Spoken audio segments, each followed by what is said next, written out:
నమస్తే, డాక్టర్ భవ్య, senior consultant స్నేహ homeopathy. చాలా మంది గుండె మనకు తరచుగా ఎక్కువ కొట్టుకోవడం ప్రమాదం అని అడుగుతూ ఉంటారు.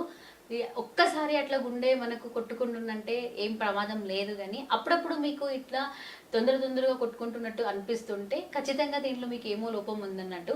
ఫస్ట్ మనము అనీమియా రూల్ అవుట్ చేయాలి. మనకు మన బాడీలో ఆక్సిజన్తో పాటు హిమోగ్లోబిన్, బేసికలీ హిమోగ్లోబిన్ తక్కువ ఉందంటే ఆక్సిజన్ కరెక్ట్గా అందది. దీనివల్ల మీకు అలా గుండె వెంటనే ఫాస్ట్గా కొట్టుకోవడం అనేది కనిపిస్తుంటాయి.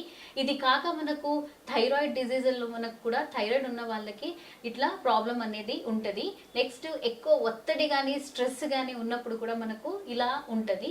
సో ఎక్కువ ఒక్కొక్కరు వేగంగా నడవడం, అంటే మనము చాలా ఫాస్ట్గా నడిస్తే మనకు ఇలాంటిది కనిపిస్తూ ఉంటాయి. సో దీనికి మనం ఏం చేయాలంటే ఫస్ట్ వైద్యుల్ని మీరు మీట్ కావాలి. సో కలిసినప్పుడు వాళ్ళు ఏం టెస్టులు రాసిస్తారు, లైక్ హిమోగ్లోబిన్ పర్సెంటేజ్ ఎంత ఉంది, జస్ట్ సింపుల్ ఈసీజీ ఇలాంటివి రాసిస్తారు. దీన్ని మీరు చేసుకొని వస్తే దానికి తగినంత మెడిసిన్స్ ఇచ్చి దీన్ని కొంచెం మనము మంచిగా నయం చేయొచ్చు. ధన్యవాదాలు.